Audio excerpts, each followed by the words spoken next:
Yes, I do. Uh-huh. I got my big boy hat on. Look, see, you want to see me. Hey, everybody.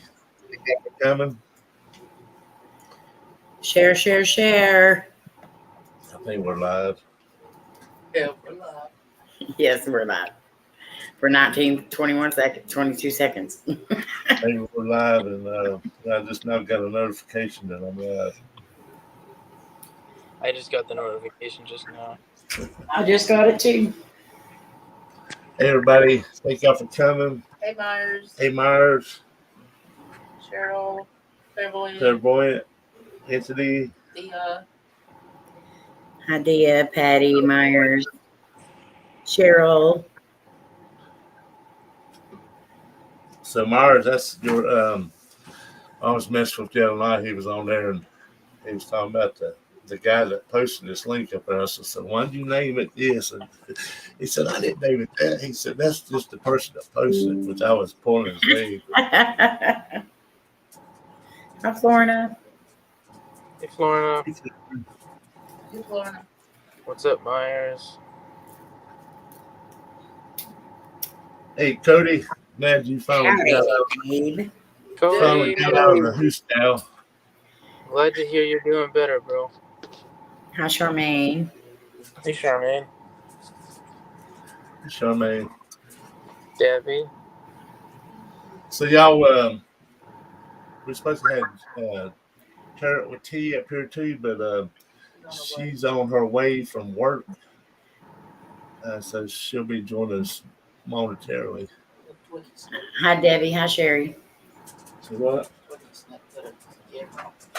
Yeah, Amy, you got the this is a live interview. You got to cut your camera back on. Don't make me get the producers to take a cut and pay there. I'm going to turn it back on. My pay? I'm supposed to be getting paid? Well, you're the producer. You ain't been writing checks. Hey, Well, I think what? Jen just I pulled have to up. write my own checks? I'm screwed. Are they rubber? Fluffy I think said it cost us $2.7 million to get Fluffy up here. I know. He's expensive. And we really couldn't afford Jen. That's why we're just getting just a bit of her. That's all we could. We're going to catch her on the flyby. Jen just arrived, so it's going to be a small donation of $1 million. That ain't coming out of my pay. Nah, it'll come out of the president's pay. So Jen and Fluffy, and we was sitting outside Thursday with an Amy, and these people got on this car, and they said, "Look, we just left this big event. We got all these donuts. Y'all want them?" So they handed them to us, and they was all kinds of neat looking donuts. One of them was the Poop emoji and all kinds of. I mean, these are some $100 donuts, and so we was handing them out to everybody, and then we go to the banquet, and Jen and them buys a bunch of donuts and cookies. Yeah. So that was a donut day. They did. They made an awesome dessert bar. Well, Fluffy, tell us a little bit about yourself and your channel. Well, I'm Fluffy. They call me Fluffy because I'm obviously I'm not slim, so He's tall. I go. You call him Fluffy because he's tall. I'm No, 5'8", not tall. I'm 5'8", and I have a lot of cushion. There's nothing wrong with being fluffy. That's Nope. right. No, not at all. One sec. I think Jen's just about to come on in. She looks real. Hi, Donnie. One sec. So do I need to send her a separate link? No, she's gonna be in the car with me.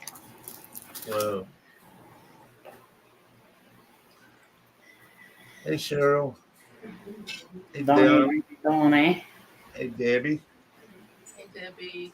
Make sure y'all smash that like and share this out, please. That Rican. Oh, Lord. Congratulations on your brand new grandbaby. Yes. He's adorable. Beautiful grandbaby. Who had a grandbaby? That Battery. weekend. That Rican. Yes. Hey, Malik. Congrats, bro. Y'all's third, right? What's up, Donnie? What's up, Alec? Hi, Alec. Hi, Kirsten. Kristen. I do that every time. Hey, Adam. Hey, AD. Adam, AD. Adam. Hey, Sandra. Miss Hi, you. Sandra. Hey, Sandra. Hey, Malik. AD. What's up, AD? Sandra, how's it going? So we can't see if Jen's on here yet or not. Yeah, she is. Hi, Jen. Oh, I mean, we're on the same vehicle, so it's gonna be echoing. Hi, everybody. Hello. Your camera, Fluffy. I'm glad. Do we have to?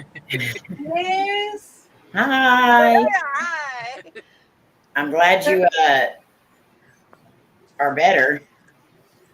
Yeah, it was. I haven't had that happen in a very long. I'm having RA. You are kind of prone to fainting spells. Anytime your body reaches temperature variables that are either too high or too low. So I think today, because I was doing a lot of running for the Mexican consulate and stuff like that to get paperwork for ship outs for decedents, and it's kind of warm in LA today. So it's like 90. It was like 94. So I think what happened was I just got overheated, and then I went to go lift a heavy casket to go do a ship out, and I think it just hit me all at once. So Yeah. That heat will get you every time. oh yeah, I was like, Vegas didn't get me, but Los Angeles heat got me. I stayed out of the Vegas heat as much as I could. Well, I'm Yeah, glad you're good. that heat out there, which our heat here is a whole lot different. I mean, it's 85, but y'all You have are a lot of being humidity. 90, and it's hot, but y'all don't sweat. Here we sweat. Well, in Los Angeles, because of the marina, you will get a lot of humidity, so you'll sweat, but it's not as bad. Nowhere near as bad as you guys. You guys have a ton of humidity. I can vouch for that from last year. Yeah. And I was like, this is gross. Are you saying we're gross? It is miserable. I'm saying that there might be some swamp booty going around in the Carolinas. That's what That's I'm saying. why you take shower after shower after shower. Mm-hmm. There's that guy. There's that guy. Yeah, around here it's common to come home from work and somebody be in your shower because they got swamp butt. That's like the fifth time I've heard swamp butt in the last 3 days. You can tell it's getting hot. Us folks over here in LA call it swamp, arse, but we's good folks today, so we're not gonna say it. A Twinkie in Vegas, I heard you use the word swamp arse. Oh, yeah. That's because some people in Vegas have swamp arse. Vegas smelled like swamp arse. Yeah, The newer Certain part of parts of it, yeah. the newer part of Vegas smelled worse than the old part of Vegas. But I was thinking it was like where the homeless, use the walls and stuff as the restroom, but I forgot that the mole people live underneath. So in all them vents that's coming up from the ground, all that smell down there is just vaping out to the That's a lot of swamp arse. street of Vegas. That's the river of swamp arse. Yeah. I enjoyed it. I enjoyed being there. I'm glad I went. And we don't want to hear, no, I'm not going to Missouri. I'm not going to Missouri. Yes, you are. Don't even start that crap. I'm going on a cruise that week. It's too early to even start. Yeah, you're going on a cruise to Missouri. Buckle up. We'll build you a cardboard boat and throw you out there in one of them lakes. Yeah. We'll put you on that pretty little ferry boat. You'll have a great time. I'm going to Hawaii, and then April's going to get a letter in the mail saying that if you want your husband back, send us such and such money. And then she's going to send me the money so then I can live out there. So My Lord. If you're going to Hawaii, are you going to get a coconut bra and a little grass skirt? Mm-hmm. I'm going to have to. Well, how are we going to be able to see his boobies all the time if he covers them up? I'm definitely not sending the money then. I think it's protocol out there that you got to cover your boobies up. It's seashells or You are coconut. so full of mud. I'm sure for certain people it is. Yeah, Fluff, you got to wear a coconut bra with him too. I got a friend of mine. I got a picture of him.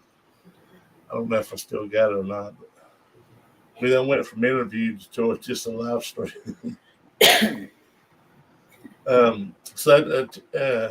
Jim, we was asking Fluffy a little bit about himself and about his channel. So, do you want to tell us a little bit about yourself and your channel? I don't think Fluffy Myself? But did Fluffy finish? We never made it past the he's fluffy part. All No, right, it's Slim. everybody go back down to the basement. We'll start this whole process back up. Like I said before, I'm fluffy because I'm not slim. Because that's slim. Yeah, He's he's slim. No pun intended. He's slim. And then April and Amy said there's no issue being big. So. Well, I'm a jumbo jack over No, here, you're so Oh my lord. No, stop it. No, Well, so I don't know why I came up with the name Exploring with Fluffy.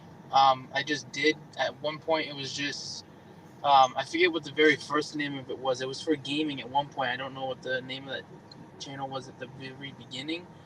I made my channel back in 2016, so I don't remember that far back for that. dude, you're not that old. No, I'm no, not. that's I'm saying when this is a Oh dear lord. Oh my god! he went to Hawaii, so he had to get him a. Okay, I take it back. Slim can wear the coconut baby cover. That would be hilarious to have a picture of. Yeah, next to Cletus. Okay, continue, Fluff. Continue, Fluffy. I'm sorry. No, you're good. So yeah, when I started my channel, I was in my first college I was in for automotive, and I just decided one day to make a channel for gaming. I don't know why I did. I was just watching other people doing YouTube, and I thought, hey, if they can do it, I can do it. So I started with the gaming, and then it went to very poor put together pranks in school. To like, I was doing pranks like I was putting baby powder on powdered donuts and having my roommates eat them, and That's then kind of cold blooded, you and, know. and then putting toothpaste inside of Oreos and taking out the original cream inside the Oreos. Poor pathetic pranks like that. That's what Casey and Lainey did to Rich. So I went from there to poor vlogging. When I was in school, I did really poor, like, all over the place vlogging. It wasn't even anything like. You mean it was kind of like, you know how Nubs like tends to just put his stuff up there? That's how you started. You would Yeah, just I film didn't and put it up there. even edit anything. And then when I got into the paranormal, it was in 2017, and I went to this abandoned asylum that they still use for a haunted attraction to this day. And it was in Utah.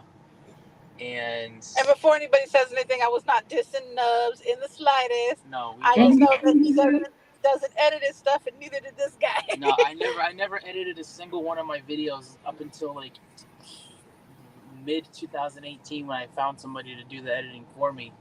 But my very first paranormal video is still up on my channel right now. 50-minute video, completely raw. Did not know what the heck I was doing. Did not make any sense when I was filming because we had a big group of other people there, so it wasn't just myself. It's one of your best videos. Though. Yeah, it has like over like 5,000 views, but it's like I don't understand how. It's still like it's cool, but it was raw. Sometimes the raw stuff works really well. So. And I was with like a group of like 20 people. It wasn't just myself because you had to go in there with people because they only allowed tours at the time. You can go in there and investigate now, but they make you pay like $1,000 for a night. Yeah. Some ridiculous amount. Some of you have heard Asylum 49. Ghost Adventures done an episode on that place, and Paranormal Tyler's filmed videos there. You know, that was my first paranormal video. when they were doing the haunted attractions that You night. can tell them about your experience Yes. with Paranormal Tyler now. Yeah. How he met Paranormal So Tyler. I met Paranormal Tyler was through Omar. When I met Omar in 2017, I had less than $20 in my bank account, and I went in the negative to take an Uber all the way to Salt Lake City from my school Oh, to meet Omar and Tyler in person at the mall in Salt Lake. So wow. back to Asylum 49. So back to Asylum 49, the person that dropped me off was a roommate of mine at the time. So somehow I picked the wrong roommate to bring me to the asylum. I was supposed to be picked up at 3 a.m. because that's when the whole like investigation tour was done. And I was left there by myself for an extra hour and a half until luckily Tyler was awake editing and was able to. I was Come messaging and him and rescue you. he came and picked me up. 35 minutes out of his way, stopped his editing and came to pick me up from the hospital to bring me back to my school for the evening. Wow. And but before that happened, I was sitting outside of the building because they lock it, and I was the last one there. The person that locked up left, asked if I had a ride coming. I'm like, yes, I'm just waiting for him. So I sat outside of the hospital or the asylum, and I start hearing stuff going on inside. Nobody's inside. It's locked up. They have security cameras on the outside and the inside. The first thing I hear is those metal floating chairs opening up and slamming on the ground like somebody's setting them up in a room. Wow. And then I go to the door and I put my little mediocre light to the door and look inside, and I'm looking to see if I could see anybody that was maybe left behind in there trying to find their way out, tripping over the chairs. There's not one person in there. And then all I heard was somebody running towards the doors that I'm standing at, like full on sprinting towards the doors and bang on the door. Yeah. So all your good stuff happened off camera. And it happened off camera because I wasn't filming. I wasn't planning on filming anything else after that because my camera had died. Is that why you started doing paranormal, because of that night, or? Yeah, that's exactly why, because I knew that wasn't going to be the only time I caught something like that occur. And here you were talking about your shirts getting wet from sweat. My britches would have been full. Yeah, no, it was a cool night. It was in October, so it wasn't like, because it was October 17th, Did you have 2017. blonde hair when you did that? No, that Okay, was way after. That was a couple years after. That was after the blonde hair. Yeah, that was after I left Utah because Okay. I was in Utah for 2.5 years. If you've never seen blonde-haired Fluffy, which I suggest you do, but at the same time I suggest you don't. Yeah, I was stupid enough to really test that, and that's on the channel still If too. you go to the Lizzie Borden video that he did, he has his blonde hair. Not only that, I went to the cemetery where they're buried, where Lizzie's and her family. Yeah, but you had that But I had horrible that horrible bleached blonde hair. It was that. But it wasn't even blonde. It was like orange. It was that like an amber color. Brassy color when you bleach your hair. It was the first time I ever dyed my hair from the color it is to trying to get it to blonde because I wanted to see how I looked with blonde hair. What did I tell you when I first ran into that video? I don't know. The text message you sent me, remember? The other day. It was the one that was like, "Promise me you'll love me forever," and 2. Oh yeah, never bleach blonde. Bleach your hair again. Never bleach your hair. I said, "I need you I looked so terrible. I tried looking like my cousin because he's a naturally blonde, and I'm like, I want to see how I look with blonde hair. I don't know what was going through my mind at the time, but that video's up on the channel of me having a really poor job of bleaching my hair. And he went to a salon to have. I went to a salon while it was burning my hair, and the salon decided to put Sweet and Low in my hair to cool down the burning. Oh wow! Never heard of that as doing that before. But yeah, anyway, You gotta talk about. That's basically how I started my channel with the paranormal after me starting with video games because that didn't take off for me. So meeting Paranormal Tyler and Omar, and filming at the Asylum 49. After that, I just started going to any abandoned place I could find while I was in Utah. This guy would walk like 15 miles in Utah to an abandoned place. Yeah, I walked. That was another thing. Is me and another roommate of mine. Was it Freaky? No, it was Nick. Okay. Because it was 4 people to a room, so it was Nick, myself, and 2 others. But no, me and Nick decided to walk from the town that our school was in, not take a bus, not take any mode of transportation, but walk in the dead of summer all the way to the town where there's underground tunnels where Al Capone used to do his business, his work. And Ogden, Utah, where Tyler and Omar had filmed a video there underneath the bars. There's the underground tunnels. And I wanted to get there so I could see them for myself. Never got to check them out because I couldn't get access to it because it was during the day. It was like 1:00 in the afternoon. But we walked 20 hours that day. We started from the early hours in the morning, walked 20 hours, took breaks in between, but we walked in the dead of summer. That's dedication. Yeah, we didn't take any transportation of buses, of taxis, Ubers, nothing. And I was about to get on the bus, and he's like, "Dude, you get on that bus, and you just failed like this challenge of us walking that far." I would have failed. My legs felt like bricks. My feet felt like bricks walking because it was so heavy. He Once had you stop, chub rub going in place.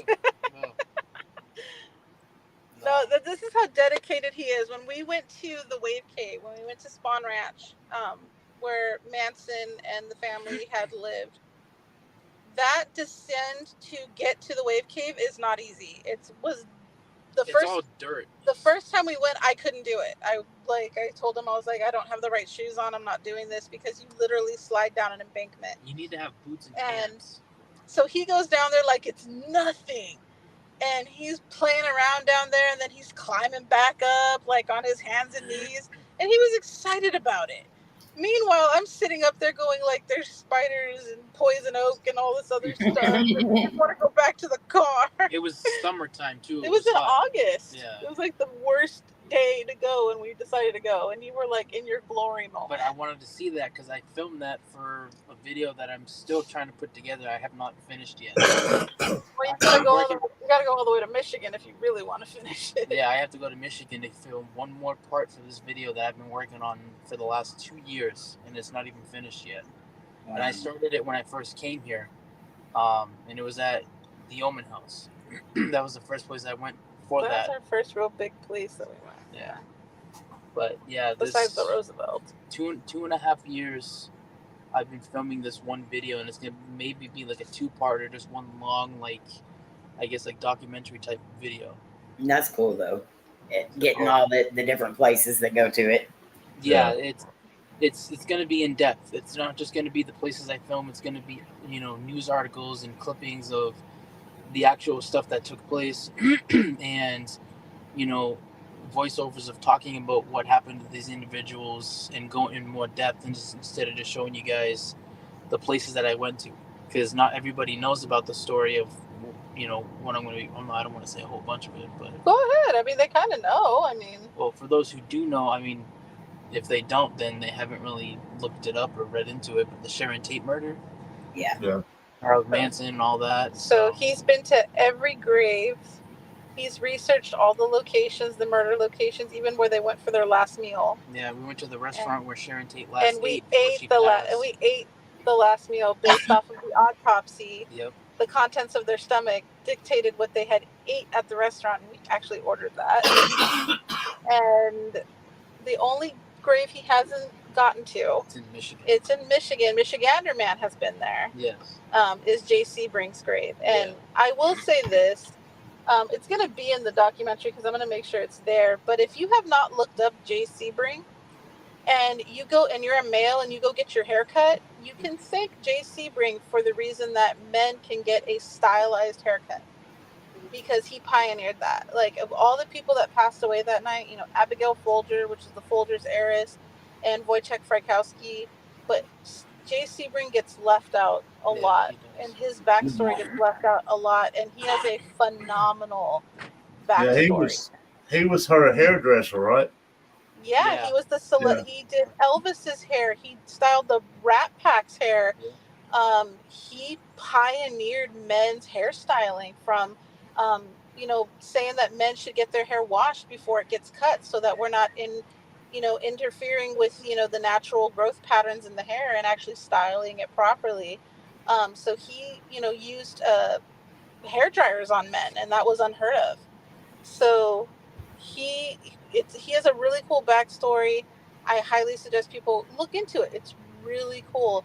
And the fact that how he defended Sharon at the end, you know, because that was he was with her. That was his girlfriend for quite some time before she married um, her husband, and he defended her up until the end. Like he put himself in front of a bullet for her. So, you know, that was a really remarkable person that got put into the gutter in by Time Magazine and everything else because they rumored them to be, you know, addicts and using recreational drugs and, you know, devil worshipping and all this other stuff, you know, because of the way the murders were represented.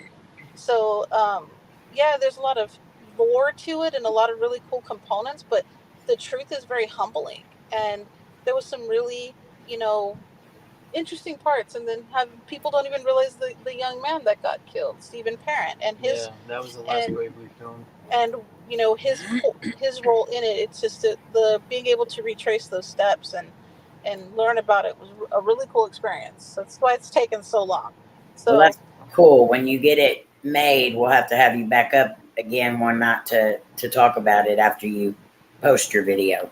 Yeah, Yeah. absolutely. I'm planning on starting to kind of put everything together soon. Like, you know, I have my new job starting Monday, so once I get that rolling and I have 2 days off, I want to sit down and try to get everything compiled together and look at everything that I have, and then add in what I don't have or what I've missed out. yeah. Are you going to edit it yourself, or you going to have somebody to edit it for you? He's gonna edit I it himself because I don't he's know how it's gonna come out, and I'm not gonna put it out if I don't like it. yes you are. Feel bad, Fluffy. I don't edit either. I don't either. You Because I'm lie. struggling. I'm struggling right now to try to even edit a video that I filmed at the Queen Mary that I have been frustrated for Hey, the last 4 days. your TikTok looked really good. What? Your TikTok of the Queen Mary looked really cool. So Yeah, that's a quick one. Well, this might sound bad, but just play with it. It'll work out one way or another. that's And what he said. another thing I'm is sorry, too, Amy walked into that one. you want to you the only one knows how you want this story to unfold. So Right. if you could edit it yourself, it would come out a whole lot better. I'm gonna do my best, but like I said, I'm that perfectionist where I want it to be like super perfect for everyone to enjoy and actually understand and learn something from it, and not just something that is all over the place. Because I don't work like that, and that's why if it's a video that I've already filmed and I can't edit it or find somebody to help me edit it, I'll just throw it up raw. I won't even like with my first couple videos I ever did on my channel when I first started. Those are raw, uncut videos. Not one single part of it's edited at all. But in the paranormal, there's really nothing wrong with that. I mean, Yeah. hi, Melissa. So, Fluffy's got paranormal on his channel, exploration on his channel, and he's got a cool documentary coming up. But now, what about Miss Tarot and T? What is your channel? Yeah, what about her? Who's that? Hi, I read tarot cards. Bye. Nice try. Well, there's a lot of components to good old me. From being a Start from the funeral beginning. director to my stunts in the paranormal and everything. But what I choose to focus on, and the premise for my channel being tarot related, is for what I like to do is help people ascend to their greatest good, and to their greater glory. So a lot of traditional tarot readers, and I guess I'm being bold saying that, but what you'll technically find on like TikTok or anything like that is these tarot readers that tell you what you want to hear. You know, is he coming back? Is this going to happen? You know, they kind of psychic spy for you. And that's what I tend to call it is, you know, if you want to worry about other people so much, you're spying on them. And I don't work like that when I do a private reading. I entertain it a little bit on live streams and stuff like that if it comes out in your message. But majority of the time, if I have a private client, it's what about you? What makes you want to know if this person's coming back? what makes you want to act in these parts of you that are needing energy instead of fulfilling energy. And so what I'll do is I'll walk people through the tarot to heal components of themselves or to discover components of themselves, because the tarot is basically a map of human consciousness and energy, and that's what it is. And so yeah, they can do some pretty cool stuff. I've been able to read for people and dig up some dirt, if you will, and surprise people, but majority wise it is how I use it and how it probably should be used, is to discover parts of yourself, conscious thoughts and behaviors and thought processes that make you do or do not do something. And a lot of people use the term like manifestation and, law of attraction and energetic work. And being that we're bodies of energy, yes, I fully believe in that. I fully believe in like attracts like. And when you're in a needy component or a codependent component, guess what's going to come back to you? More of that need factor. So I try to get people out of that mindset and into something that is more fulfilling for them, because we're only here a short period of time. And we're a little tiny micronism on a big floating rock in the sky. So we can't take ourselves too serious. Right. And I think a lot of people tend to focus on problems that in the long run, is it really going to matter? Does it really fulfill you? Does it really drive you to something that makes you feel your purpose was met? And 90% of the people I read for come in with that need factor or that need want.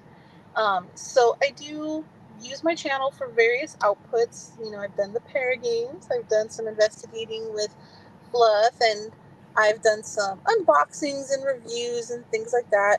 But the big premise that I like to do with my channel is my live reads. And in those live reads, just try to help people in that situation that comes out energetically, and inform people and teach them, because I don't believe in gatekeeping. If you want to learn the tarot and you want to learn everything I know, I'm more than happy to teach it to you. I want to be the last person you ever have to get a tarot reading from. That's my goal in the world. You should never need another reading after me, because you should be so fulfilled and ambitious to lead your life and know the patterns to make your life be fulfilling for you. That way you're not constantly in that need state of, okay, I need to go back to my reader and get another reading because this happened or this didn't happen. I don't want that for you. I want you to be able to control yourself or control the energies enough to make things happen or not happen for you. So that's what I do with my channel, and that's who I am. But during the day, I work in places like this.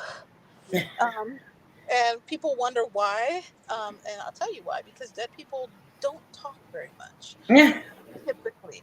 And they're easier to work with than most alive people. Now, have you, since you work at a funeral home, have you ever seen anything happen? I have. My best story, you love this story too much, though. But I wasn't working at a funeral home. I was working for the medical examiner. And for those that don't know, when you pass away, you go to one of two places typically. If you're under physician's care and you die in the hospital and you meet the age criteria, you'll usually be picked up by someone like me. I'll come and do what's called a removal, and I'll come pick you up from the hospital or hospice or even your home. If a doctor signs off on your cause of death, then I can come pick you up. If you are under the age parameter and you died of unforeseen circumstances, so unalivings, tragic accidents, anything like that, then you'll go to what's called a medical examiner. And what he's going to do is he's going to tell me how you died. And so when they're done doing their due diligence and their procedures, then I come pick you up. So before I came into funerals, I really wanted to be a forensic pathologist. That was my I wanted to be Dr. Bod. If you've ever seen the show Autopsy on HBO, I used to watch that as a little kid, and I was like, I want to do that. I want to figure this stuff out. I was so intrigued by it. Well, I became a mom, and being a forensic pathologist is a lot of schooling because it holds a doctorate. So I was like, that's more schooling than I want to invest in at the time. So I decided I'd rather practice law. And I went to law school, and I didn't like it. So I wanted to go and be still a part of the field, the death care field. So I got into funeral directing instead. But when I did work at the medical examiner's office as a diniere, which is an autopsy assistant, I did have an experience, and I've mentioned it, maybe once or twice, where I was bringing back a decedent back to base, and I was checking them in, and we had these long hauls, and this was in Tucson, and we had these long halls that kind of lead to our different bays and stuff like that. And at the end of the hall, I could see this person standing there in the dark, because we had those lights that when you walk down the hall, they kind of illuminate, the center lights. And so I'm just thinking, oh no, somebody is probably looking for a loved one or something like that, or because that happens a lot. People assume, oh, they're going to the medical examiner's office, I need to go there too. So they'll show up and stuff like that, and I'm like, it's probably just waiting for someone to talk to him. But he was standing in the dark, and I was like, hey, do you need anything? Like, can I help you? And he didn't pay any attention to me. He had one leg up against the wall, kind of like, you put your back against the wall and one leg kicked up, and he kind of had his head down. So I thought, oh, maybe, something bad happened. Obviously, he's here, something bad happened to a loved one, and he doesn't want to talk, or he might be in shock. So I started walking towards him, and the closer I got towards him, like, he wasn't illuminating any brighter as the lights were flicking on and censoring on. So I kind of just sat there, and I was like, sir, can I help you? You can't be here. Let me direct you towards where you can be, or, is there somebody you're looking for? And he just, Sorry about that. And he just kind of wouldn't turn his head. He wouldn't do anything. And so I keep walking down there, and I started getting a weird feeling. And then I realized that he looked at me, like he turned his head a little bit, and then he just walked straight forward into a wall, because that's all that was there. At the end of this hall was a door, like a doorway, and it was just a hall. There was nothing else. So I kept walking, and I watched this occur. And I say him because it looked like it had a more masculine structure, but it could have been female. I don't know. And I just stood there and said, you know what? I haven't had nearly enough coffee to deal with this. And I went into the break room. And as I was sitting there, a little pale from the idea of what I might have experienced, but I was also really tired, because this was probably like, 3 a.m. And I'm sitting there, and then one of my coworkers comes in and goes, hey, what's up? Why, you look a little off. And I was like, I don't know what I just saw. And she's like, oh, you must have seen Tom. And I was like, well, who's Tom? I thought, oh, did we get a new employee? And apparently Tom is a residential spirit that is known to do just what I had explained. And I had only been working there for a couple weeks, so I didn't know anything about Tom. But that was the time I saw a full apparition. And working in funeral homes, you always get spirit energy, especially if you work in do embalmings or anything like that. So in the cases that I've done, I've had, when people say attachments, they always assume they're a negative, but you can be attached by a positive spirit. And a lot of us probably do have them, called guardian angels or anything like that, but it's just a spirit that really enjoys being around you and wants the best for you, or anything like that. I did a funeral for a 6-year-old little boy, and I will say, even though it was a tragic event that took his life, he brought light and joy into the funeral home, even though he had already passed. So I knew his energy was there. And for the longest time, I could feel, even after his funeral and everything, we did a huge funeral for him. And I'm still in contact with his family to this day. Went to his mom's wedding, as a matter of fact. Last year? Yeah, last year. And that little energy was just always in the funeral home. Like, he was just like this little sunshine. And I had a lot of coincidences in going forward with, after doing his case, where I eventually moved funeral homes to a block away from where his incident occurred. And it was not, something I had intended on. I didn't even realize it till I was driving to work one day, and I realized I was at the corner of where, because he was hit by a vehicle. I stopped at the corner where his little memorial marker was. And I didn't even realize it. I had never thought of it before. I knew where it was off the top of my head, but I never went into that side of town. So I was like, I must be called to working here. Also, he loved Batman. So one of the first things that I saw on my desk when I went to my new funeral home was a little Batman sticker. So on the desk, like nobody knew why it was there and why it was placed. So um, I call him Little Buddy. His name is Raiden. And when Fluff came to visit and eventually stay, I warned him. I said, well, I do have a child spirit, and some people are very afraid of that. So if you're afraid of children's spirits, just be aware. He's about 6 years old. He loves animals, and he's very protective. So he doesn't like anybody that's going to cause me any harm. And he'll take them out of my life. And he's like, okay, didn't believe me until you heard him. And he was like, he couldn't figure out where this voice had come from. TV wasn't on or anything. And then I showed him a video of Raiden because his mom had sent me videos of him so I would know him a little bit better. And I was like, did he sound like this? And he was like, that's exactly what he sounds like. And I was like, okay, well, that's just Raiden. And he's just trying to figure out who you are.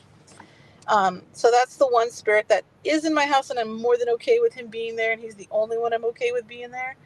But yeah, those are just instances of things I experience paranormal wise working in a funeral home. Let me ask you something. Have you ever witnessed a deceased body that's been dead for a day or so raise up? Have you ever witnessed that? They don't do that. They don't do that. Okay, I've never in 16 years I've never encountered that. What you will encounter, they burp, they fart, they let out. They do. Yes, yeah. They let out breaths and gurgles and gargles, and they will twitch. The hands and feet will twitch because as rigor mortis breaks out of the system, because rigor just is your muscles contracting. And so when it breaks out, things flex and they move. I've never encountered a body going from, prone to sitting up, and I think that's that would be some hardcore rigor mortis that would be able to, have that happen. I'm not saying it hasn't. I've just never experienced it. I've heard stories. We, when I was probably 13 years old, and I got a summer job working at a funeral home, washing the cars and, cleaning up and stuff. So it was our first weekend to work. And me and my friend, we ride our bicycles up there, and we go into the room where they keep the extra spare cars and some extra coffins and the cleaning supplies and stuff. Well, we walk in this it's like a garage, and we're laying, and there's a body laying there, and the body just raises up, and it's like you said, I heard a gasp of air. Yeah. And I'm like, that dude's alive, man. And my buddy, I turned around, he done left. He left his bicycle and all. He took off running home. So, but the funeral, it was their mistake because they had went to pick up the deceased, and when they brought it back and took it out of the car, they take it out in this room, and then they, bring it around the back way so they don't travel through the funeral home. Yeah. And he got busy doing something else and left the body. Well, they're looking for this body. The funeral home's lost the body. The family members are there looking for it. They don't know. So I walk in the room. I said, hey, man, that dead guy's alive out there. And I didn't know it was the family or what, but sure enough, I found the body. But it scared the tar out of me. Yeah, what probably happened was he had an abundance of gases, and that does build up in the body, and that can cause some jerking movements and things like that. So if you encountered something like that, that would be pretty terrifying if you weren't anticipating it at all. I still get scared when I hear a decedent let out like a last breath, because it literally is a and if you're driving with them in the van and nobody else is with you and this pretty heavy breath comes out, it's going to stun you no matter how many times you've experienced it. I have been offered my football coach and some friends they had offered me jobs to come and work at the funeral home, and I couldn't do it. There's some people that it's not for everybody. There's some people that work in the funeral home that don't like certain components of it and don't get any further than what they do at their desk, which is respectable because that stuff all works together in one lump sum. So, like me, I don't mind embalming. I don't mind doing restorations of trauma or anything like that. I don't like. I always tell people there's a component of my brain that's missing because it doesn't affect me, unless it's a child. Then it does affect me. Yeah, that's the bad thing I couldn't do. Yeah, I've done restorations on children where I've gone home and I've just cried for hours and hours and hours. Because I look at my own babies and I'm like, I just could not imagine my world without you. Yeah. And my daughters have expressed to me that they wanted to well, my one daughter wants to pursue criminal justice and get into forensics. She wants to do what I didn't do. And then the other one does want to pursue a career in like the funeral industry. And I was like, well, hopefully you're making that of your own decision and not because you're used to mom doing it. But my kids have lived in a funeral home. They've honestly helped move a cadaver before, a decedent. They're used to driving in hearses and stuff like that. They've been raised around it. It's not, dare I say, normalized, because they do know there's some taboos with it, but they respect the dead and, things like that. And so I think in that regard, I've done pretty good raising them. But if they catch you throwing anything in a cemetery, they'll get mad. Throw your trash down or anything, they That makes me mad too. They gain a lot of respect for the passing. Yeah. Okay. Yeah. I hate to interrupt, but I've got to drop down, Slim. Okay.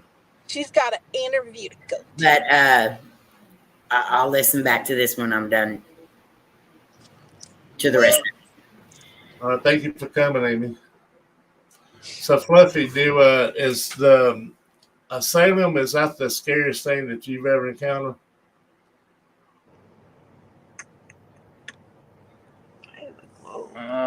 No, I think ever since I got into the paranormal would be the Gila Jail in Globe, Arizona. That one definitely, that has its fair share of scares or just like unexpected, things to happen. It's a lot of different energy. There's a couple things that happened, but the one that got me the most, and I wasn't expecting it, was there's 3 levels to the jail. The first floor, the second, and the third, where there's just storage on the third. The second floor, and there's part of it, and the third floor is the women's area as well. But the second floor is all the old men's ward. And that one, we were walking in and out of the second floor, looking inside the jail cells, and because they have props, they set up props of the dummies there, and we had finished doing what we were doing up there, and we were going down to the bottom floor, to the first level, to recharge our stuff and to regroup a little bit. And it was me, Jen, and her friend and her daughter. And Jen and her friend's daughter went down the stairs first, and then her friend went down. I was the last one to go down. And these stairs are really steep and all metal. So as we're going down the stairs, I'm taking my time because obviously we don't want to fall. We just fall on concrete. It was dark too. It was really dark, and my light had just died. And I had just ended the live stream because I was doing a live stream at that point, and I wish I had just started filming just in case. But as I'm coming down the stairs, coming around the corner, I can't make this up. There was somebody running at me. Somebody charged at me like they were gonna push me down the stairs as I'm halfway down the staircase. So it sounded like they were gonna run, like somebody was like charging at me. It was gonna push me down the stairs from where I was at. And Jen had already gone into the other room, but I could hear it towards the front of the building. But she can hear me like scream or like, kind of like flip out. You did the OF. Yeah. And all I heard was like somebody coming down the stairs. But it wasn't Fluff because he was already at the foot of the stairs. I was already at the foot of the stairs, just about to take the last step, and somebody come loud, large footsteps, heavy footsteps charging down the staircase, like telling us to get out of the area. And it was really quick. It happened in like seconds. A split of a second, and I'm like, what the hell? Nobody else is there. And all I could tell you was, we have the keys to the place. Everything was locked, and we checked everything before we started filming. And all I could tell you was, what? Did you get it on film? Yeah, that's all you were worried about. Did you get it on film? I'm like, no, I stopped. He comes down the stairs, and he's like, oh, F. And I run over there and I'm like, Because she like, thought what somebody happened? had fallen. I thought somebody fell because of the way it sounded. And I was like, are you guys okay? And they're like, something came down the stairs at us. And I was like, did you get it on film? And he's like, no, Jen. And by the way, I'm fine. Thank you. Yeah, I just definitely. ended the live stream, and I should have been recording, but I didn't because my phone was about to die anyway. But I should have, the last bit of charge I had, I should have filmed, because they were loud. You would have heard them. There's no need to edit. There's no need to insert anything. You heard those footsteps. Everything echoed inside of that place. There was a house where I lived, and it had caught on fire. So it was been abandoned for a couple of years, and the park was right across the street from it. And we used to play basketball there all the time. And I was walking home one night, and for some reason, every time I'd walk by this house, I'd always stare at it. It was dark. You could still smell the fire. And I seen something come out the door, and it run down the steps and was running toward me. And I assumed it was a human. So, I went in defense mode. So, but it moved faster than a human. And it comes straight toward me. So as soon as I got back in a fighting stance because I thought, I'm going to get jumped. But it got, I don't know, halfway across the street and just disappeared in front of me. So I definitely know that feeling you had when you seen something coming towards you. But see, and like when that stuff happens to us, at least with me, I'm not scared. And just in that moment, I'm like, what the hell was that? Can it be explained? And I'm like, I want something like that to happen again. You get an adrenaline rush, but you do get scared for a second. Yeah, because it catches me off guard. Yeah, and like, it catches you. I don't expect something like that to happen all the time, but in this jail, it will. Like, it's just depending on who it is there and the time, and I mean, if they want to interact when you that go way. to the second floor, you feel the heaviness. Yeah, you feel the heaviness. It takes your breath away, and you get a tight feeling in your chest where you can't even walk in there without having to sit down and catch your breath before you continue walking around. I notice how spirits, like if you first start getting into paranormal, you'll have spirits mess with you. You'll see things, you'll hear things, and it gets you interested. And then you keep searching and searching and searching for it. And I mean, you might go on 5, 6 investigations and not see nothing. And then when you least suspect it, that's when you'll see something again. Yeah, for real. It definitely, because I didn't believe in, spirits. I mean, like I said, I've seen things, but I didn't believe in spirits. And I always said there's got to be something behind why this happened. Yeah. And it makes you interested in it, and then it gets you stuck in there. And then, I don't know, it makes you think. And, with Jen being, working at a funeral home, it's, when you're gone. And to see, to hear things, it's crazy. Yeah, definitely. Definitely rough.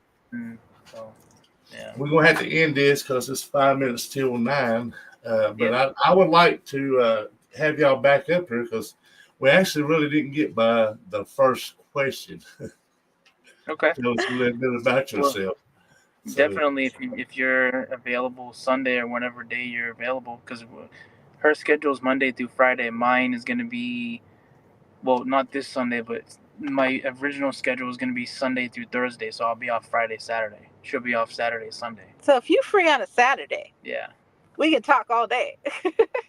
Well, I usually do my thing on Thursdays and Sundays. The reason I had them 2 dates because everybody's in the little thing's got a little different time and different dates. So. Yeah. But maybe we can get together on it and finish because I like to spend a little bit more time with y'all. Yeah, absolutely. If you want to do it Sunday, let us know. All right. So y'all got anything coming up?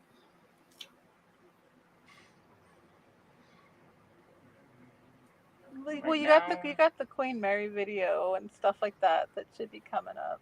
Yeah, I have like 1 or 2 videos coming up, and then I have others planned. He's got like 50 videos that he's working on all at once. Yeah. Like that's basically what Like he's I don't doing. know. I don't know which one to put out first or which one's gonna be like. I need to put something up. I told him Yeah, he's got to figure it out. We sat around here wishing we had videos to put out, and you're sitting around on 50 of them trying to get them out. Yeah. But I do thank y'all for coming up and doing this for me. I know y'all busy, and I really Thank you appreciate for you taking the having time Thank out you for for us. having us. Looking forward. Sorry, we didn't get too far in it, but y'all told us Whoa. some interesting things. So. To be continued. We'll continue it Sunday. All right. Thanks everybody for coming. Y'all go over and check out What the Paranormal's channel next. And the doing entity an interview. paranormal too. Check her out too. And check Yeah. him out. Check out that guy. Oh, you already are. And we thank y'all for coming. Peace, love, and always. God bless. Bye, y'all. Bye. Well, thank